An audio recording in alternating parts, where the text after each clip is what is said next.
Fala, afiliados, vocês estão vivos? No vídeo de agora nós vamos falar um pouquinho sobre entelequia, entendimento, entidade, entropia, entusiasmo, enunciado, éon, epagógico, epiteto, epicurismo, epicuro, epifenômeno, Epimênides, o paradoxo de Epimênides e episteme. Então acompanhe-nos aí com o nosso dicionário básico de filosofia do Hilton Japiaçu e o Danilo Marcondes na quarta edição revista ampliada da editora Jorge Zahar. Entelequia, do latim entelequia, do grego entelequeia, é aquilo que é perfeito. Em Aristóteles, a entelequia se opõe à potência, como o que é realizado se opõe ao que é virtual, sendo sinônimo de ato, movimento do ser em ato que tende à sua perfeição. Leibniz chama as mônadas de entelequias, no sentido em que se bastam a si mesmas e em que possuem nelas mesmas a fonte de suas ações internas. Entendimento, latim interdere, tender para. Na filosofia, o termo entendimento, também conhecido pelo vocábulo intelecto, do latim intellectus, designa a faculdade que o homem possui de compreender ou de pensar por ideias gerais ou conceitos, e não através de imagens. Descartes dá um bom exemplo: posso conceber pelo entendimento um polígono de 1000 lados, mas não posso ter dele nenhuma imagem precisa. A geometria moderna nos fornece outro exemplo. Vemos um universo de 3 dimensões, mas não podemos ter imagem de um objeto situado no universo com mais de 3 dimensões. Na verdade, existem mais de 3 dimensões, mas para esse contexto não. Em Descartes, faculdade de conhecer, de perceber, de compreender pela inteligência, só podendo exercer-se de modo válido mediante a vontade, porque a vontade é a primeira, ilimitada, fundadora e indivisível. Ela é o sinal distintivo da res cogitans, da coisa pensante. Face a esse poder, o entendimento aparece como bastante fraco. É a faculdade de informação da vontade, mas sem poder próprio. A vontade pode decidir ir contra o entendimento apenas para afirmar a sua liberdade. Em Kant, o entendimento é a faculdade de julgar por meio de conceitos, de organizá-los através das categorias a priori do entendimento. Se a primeira fonte do nosso conhecimento é a sensibilidade, ou a faculdade da sensibilidade, as formas a priori da sensibilidade, a segunda é o entendimento, poder de julgar, poder de conhecer não sensível. Assim, na organização kantiana das faculdades, o entendimento é situado entre a sensibilidade e a razão. A sensibilidade, onde reinam as formas a priori do espaço e do tempo, é o lugar da intuição, da percepção sensível. O entendimento, as sensações são arrumadas em série pelas regras a priori das categorias. Enfim, a razão, a faculdade dos princípios, tenta prolongar a série por ideias reguladoras. Que a entidade vem do latim entitas, é a essência do que é um ser. Entre os escolásticos e cartesianos, a entidade é, no domínio do pensamento, sinônimo de coisa. O eu é uma entidade, e designa a realidade total do ser individual. Entidade ou ser da coisa, segundo Descartes. Em seguida, o termo adquiriu um sentido mais vago, passando a significar simplesmente algo, alguma coisa, sem determinação particular.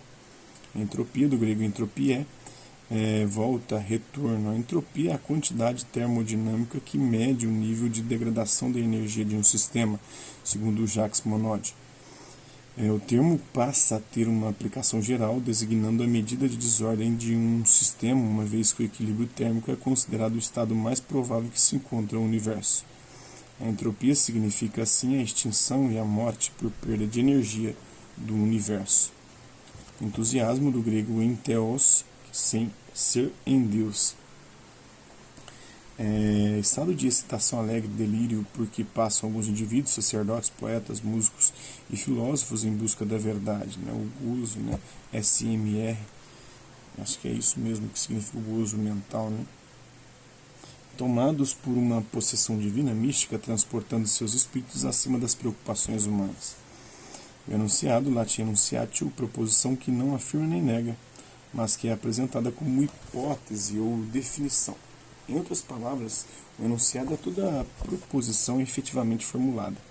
Também é considerado um enunciado o conteúdo de uma proposição, independentemente da consideração de seu valor de verdade ou do ato de fala, afirmação, negação, ordem que se realiza. O enunciado protocolar, ou protocol SATS, segundo os membros do Círculo de Viena, positivistas lógicos, que tomam essa expressão para designar aquilo que os lógicos anteriores chamavam de convenção. Mas, radicalizando o sentido dessa noção, os enunciados científicos nada mais são que constatações cujo sentido é fornecido apenas pelo sistema de transformações no qual eles se integram. A lógica que dele resulta nada nos ensinando sobre o mundo. O éon, do grego aion, que é eternidade, tempo muito longo, termo utilizado por certos platônicos e pelo gnosticismo para designar os seres intermediários entre o Ser Supremo, o princípio absoluto e todas as demais coisas do mundo, através das quais exerce sua atuação. O conjunto dos éons constituem para os gnósticos o pleurema, a plenitude.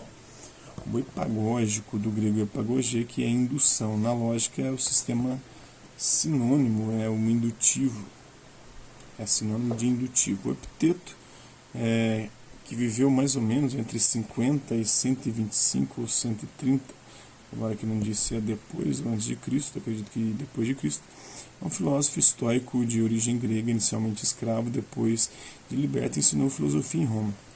Ao contrário dos primeiros filósofos estoicos que partiam do estudo da natureza, Epiteto deu maior ênfase à moral, defendendo a liberdade humana enquanto liberdade de pensamento, afirmando que nada nos pode constranger a reconhecer como verdadeiro aquilo que consideramos falso. A sabedoria e a felicidade estariam, portanto, na aceitação da ordem natural das coisas tais como são e como foram criadas por Deus, sendo assim a melhor ordem possível. A liberdade restringe-se por isso ao pensamento. A moral estoica de Epiteto influenciou fortemente o cristianismo em seu surgimento. Então ele veio antes, encontrando-se também sua influência em Pascal e Descartes. Seus pensamentos foram publicados após sua morte por seu discípulo Arriano em duas obras, os Discursos ou Dissertações e o Manual.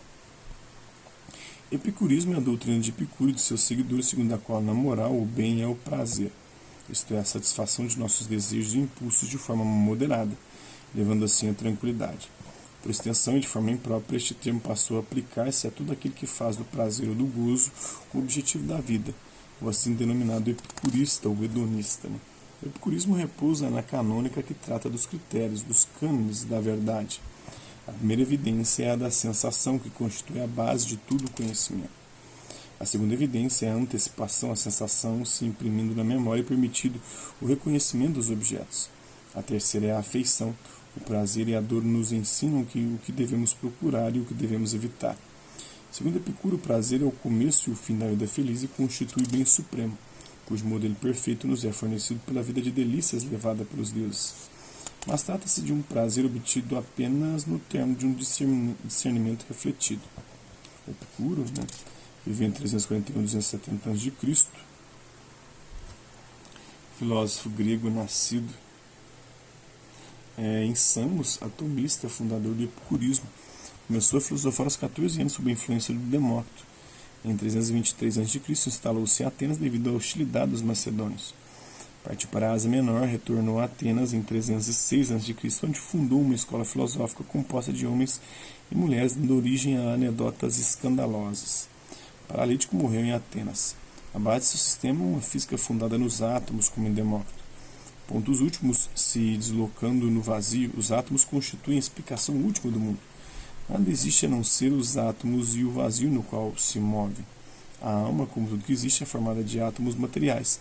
Tudo o que acontece no mundo deve-se às ações e interações mecânicas dos átomos. Sua moral é comandada pelo primeiro princípio, o bem é o prazer.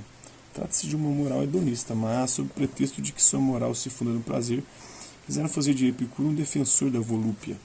Para ele, o prazer seria o soberano bem e a dor o soberano mal. O prazer consiste na eliminação de toda dor, e não na busca desenfreada e viciante, escravocrata do prazer. O estado estável do prazer é a ausência de dor, que é a ataraxia. É o prazer estável que garante a felicidade. O critério do bem e do mal reside na sensação. O prazer é o começo e o fim da vida feliz. E o sábio despreza a morte. Aprender a bem viver é aprender a melhor gerir seus prazeres, afastando aqueles que não são nem naturais nem necessários e fomentando aqueles que se encontram nos limites da natureza.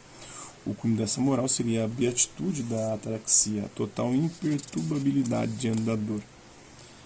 Epifenômeno vem do grego epifenômeno, que é a concepção que faz da consciência um fenômeno acessório e secundário, um simples reflexo, sem influência sobre os fatos de pensamento e de conduta. Exemplo, a consciência é um epifenômeno da matéria, diziam os materialistas.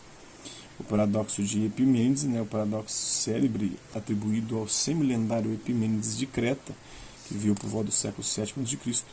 Epimênides declarava: todos os cretenses são mentirosos. Ora, se diz a verdade, ele mente, por ser também cretense, mas se mente, a proposição todos os cretenses são mentirosos não é verdadeira, e nesse caso ele diz a verdade. Por conseguinte, todos os cretenses são efetivamente mentirosos, e nesse caso Epimênides mente, e assim por diante, ao infinito. É o paradoxo de Epimênides, que a gente usa também aqui, Todo bernardense é mentiroso. Eu sou o bernardense, logo eu sou o quê? Mentiroso? Então eu estou mentindo que todo bernardense é mentiroso. Se eu estou mentindo que todo bernardense é mentiroso e eu sou bernardense, eu estou mentindo isso. Essa afirmação não tem, esse é um paradoxo. Agora, se eu estiver falando a verdade que todo bernardense é mentiroso, eu não estou falando a verdade porque eu sou bernardense, então eu deveria estar falando a mentira. Episteme, o termo grego episteme, que significa ciência, por oposição a doxa, que é a opinião, e a técnica, que é a arte e a habilidade, foi reintroduzido na linguagem filosófica por Michel Foucault, com um sentido novo para designar o espaço historicamente situado onde se reparte o conjunto dos enunciados que se referem a territórios empíricos constituindo objeto de um conhecimento positivo, não científico. Fazer a arqueologia dessa episteme é descobrir as regras de organização mantidas por tais enunciados. Então, isso aí são alguns conceitos filosóficos importantes. Espero que vocês tenham gostado do vídeo. Quem curtiu, dá um like. Quem não curtiu, dá um dislike. Se interessar pelo conteúdo do canal, é só se inscrever, ativar o sininho e aguardar os próximos vídeos e as próximas notificações. Deixe também seus comentários, dizendo o que você tem achado dos vídeos, sugestões de temas e assuntos para serem abordados em vídeos posteriores. No mais, é isso aí. Colabore com o nosso canal, compartilhe nossos vídeos e ajude-os a chegar a maior de pessoas possíveis. Eu quero aqui agradecer aos 368 inscritos no nosso canal, agradecer também aqueles que hora ou outra, por conta de conteúdo outro, passam por aqui deixando sua visualização, seu like, seu dislike, seu comentário, aqueles que compartilham os nossos vídeos, aqueles que compartilham o nosso canal, seja aqui nessa plataforma no YouTube e outras redes sociais. No mais, é isso aí. Hasta la vista, babies, e até a próxima.